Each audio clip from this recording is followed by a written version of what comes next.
The I Dare Litmus Test. This may be the quickest, easiest, most memorable assessment for employees, clients, and people in general that you will ever learn.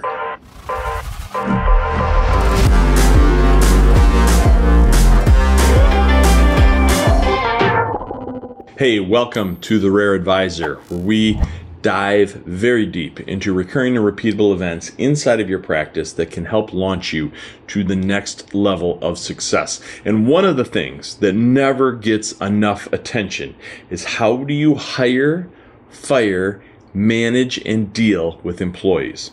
I will also contend it's equally important to figure out how and when you are willing to essentially screen for ideal clients, because oftentimes it's as important or even more important to fire bad clients as it is in dealing with your employees. In fact, it's one of the ways you protect your employees is by not allowing bad clients into your book, because that will ruin an entire practice. Just because someone has a lot of money does not mean they're a good client. In fact, sometimes those with the most money are those who you in fact do not want as a client because of what they then demand on that money. They might think that they don't need to be coached, that they don't need you as their solution, as their CFO for their financial plan. And oftentimes, if the person is not coachable, that is a huge problem for you at the client level. So I would say there is an assessment that you need to make of people. It's that simple. Whether they're your employees, whether they're your clients, whether they're who you want to hang out with and why, or any other walk of life, be it your kids and you're trying to coach them and make them better people. You know, all of these different things come into play, and everybody gets put through the same litmus test, right? So my grandmother used to say, never judge a book by its cover. But I would argue you are hardwired to judge a book by its cover. And I would also argue that God hardwired you to judge a book by its cover as a defense mechanism to protect you. It's your gut. It's your gut feeling. And oftentimes your gut feeling is correct. It doesn't know why, because it doesn't have a checklist to go through. But if you give it a checklist, you can validate the gut check that you're having with a real check that you're having through a checklist. And that's oftentimes a very simple process, but a very overlooked process. Now, I use something that I call I Dare. It just came up the other day, and it made me realize, talking to a group of advisors, I shared this with them in terms of how to assess the value of an employee or kind of the overall circumstance that they're dealing with some employees. And I talked to them about the I Dare litmus test, and it made me realize that, you know, you could tell by the looks in their eyes, like this is something that more people need to hear. So I'm going to share with you what I call the I Dare litmus test, and I'm going to do that with sharing the screen so that you can copy this down if you'd like to. It's pretty simple, but you still might get some value out of making a few quick notes. So I'm going to pull this open for us. And here we are, the I Dare litmus test. It's pretty simple. The letters are an acronym. It stands for intentions, decisions, actions, reactions, and efforts. Now, I don't exactly remember when I came up with this or how I came up with this, but what I really like about the I Dare litmus test is that it's a cascading effect. For the most part, these are in the exact order that you want them to be in terms of how you might consider what's going on with someone. So I'm going to focus this again on, we'll say, employees, but you could use this in other parts of your life, or you can use it with clients or whatever, as we mentioned a moment ago. First of all, intentions. Intentions are the make it, break it. It's right out of the gate. It's the most important thing. If someone's intentions are pure, if they're trying to do the best thing for your practice, for your business, for the relationships with other employees and with your customers, if they're attempting to do the right thing, their intentions are pure, you always have something to work with. On the other hand, if their intentions are impure, if they're trying to undercut the value of the practice, if they're trying to undercut the relationship with the customers, if they're trying to undercut or demean other people that are their coworkers, you can't fix that. The old saying, you can't fix stupid. I would say you can't fix intentions either. So if the intentions are poor, if the intentions are misguided, that's pretty much a deal breaker right out of the gate. And that's why I like that we start the I Dare on I with intentions. But now Let's assume they make it through that first check mark, right? And now we're looking at decisions. So if your intentions are good, now the next question is, are you making good decisions? Can I trust you to make good decisions to represent the practice, to represent the other employees, to represent what needs to be done for our clients? Can I trust your decisions? Can I trust your ability to make good decisions? You could have great intentions and be really bad at making good decisions. Sometimes you'll meet people, they're just really nice people, but everything around them is always crumbling because they're always making bad decisions, even though they have a good heart. They have good intentions, but they don't know how to make good decisions. So that's the next in the I dare step or progression that we're going through. But now let's say they are in fact making good decisions. So they have good intentions and they come up with good ideas. They make good decisions. Then the next one is actions, right? What's that old saying? Actions speak louder than words.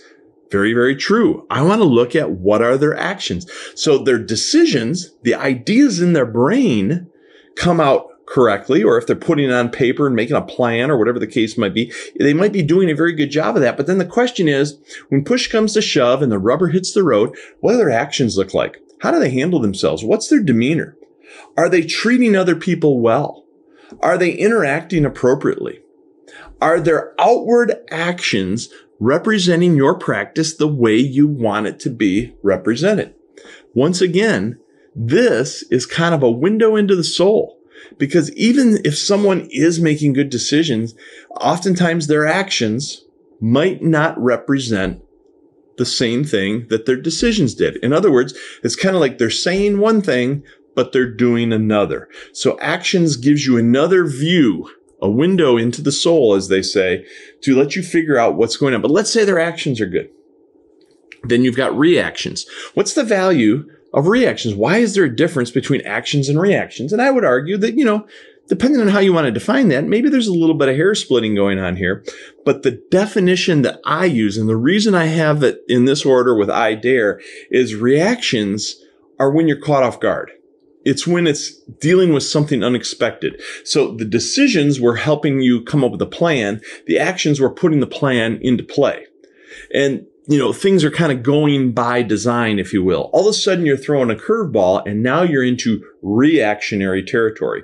At this point in time, I want to see, how do they act on their feet? My good friend Steve Phillips says, when times get tough, the real personality is revealed. I would say that's what happens with reactions. When something happens unexpectedly, especially something bad, how do they react? Do they lash out? Do they crumble under the pressure? Or do they embrace it? Do they adjust? Do they make those adjustments? Do they move forward on the fly? Are they graceful in handling reactions? Are they respectful of others? Do they hold others' honor in great regard? How do they make other people feel by the way they react to things going on around them? So let's say their reactions are pretty good too. Now we get down to the end of efforts. What does their effort look like? Now, the reason this is important is basically two reasons, in at least my opinion. You might, come up with a whole bunch of different things if you start thinking about the I dare concept. But the reason I think efforts is important is because sometimes what happens is people are simply lazy. Good intentions, good decisions. The actions when they take them are good. The reactions when they have them are good. They just don't have them enough because they're lazy. They're not applying appropriate levels of effort. So that would be one piece of it. I will also tell you that many times perfectionism is camouflage for procrastination. So if someone keeps working and working and working on something, but they don't ever get it to completion, and it's because they, quote, want it to be just so perfect, oftentimes that's really a cover-up for procrastination. They either don't want to get it done or they don't want it to reveal an error in some of the items we've already talked about: intentions, decisions, actions, and reactions. And so if it never comes kind of to fruition, they don't get that measuring stick applied against the work that they've done. So efforts are very important. Sometimes people are simply lazy. Sometimes people are camouflaging procrastination under perfection. And then finally, what I will say about that is sometimes what happens is people just don't believe in what you're doing. So they could have all of these other things that they're doing great. They have good intentions. They have good decisions. They have good actions. They have good reactions. But even though they like you, their heart isn't in it. They don't enjoy the business. They're not thrilled about what it is they're doing for a living. There are many, many people who do not enjoy their jobs. They pass the I dare test up until the E for effort. And that's where you start to realize they have no fire in the belly for what it is that they're doing. So this, I would say, helps you indicate, does someone really fit in the job description you have them in? Are they a good match for what they're doing in life? And sometimes, it's a matter of just changing the pieces of the puzzle around to find what excites people. Sometimes what happens is they're really good people. They're just not cut out to be, in your business. How many times has it been a favor to someone when you've let them go because it was kind of like permission to go find something else in life that they can be more excited about? Or you've given advice to your kids when you can see they're not happy in a specific job or some kind of scenario that they're in or something they volunteered for or whatever. And you're like, you know what? Your heart's not in this. You've got good intentions. I love the decisions you're making. I know you're pushing forward on your actions and you're handling your reactions nicely, but you're just not enthused about this. Let's go find something you're more enthused about. So I need all of these things to line up in order to build a good team. It's the I Dare litmus test. Intentions, decisions, actions, reactions, and efforts. You can use it in just about every walk of life. It doesn't matter if you're using it as a parent, if you're using it in your family, if you're using it as an employer, if you're using it as an employee, if you're using it with your customers to identify who are your ideal customers. You can make this checklist work just about everywhere. I use it with my kids. My youngest son knows this by heart. It's just something we talk about because when he walks out of school or out of the home to go to school, or he's going on to a sports team or whatever the scenario is, it's all about I dare. Hey, when you're out there, good intentions, good decisions, good actions, good reactions, and give it your all-out effort. I dare. Hope it helps you. Talk to you again soon. See ya.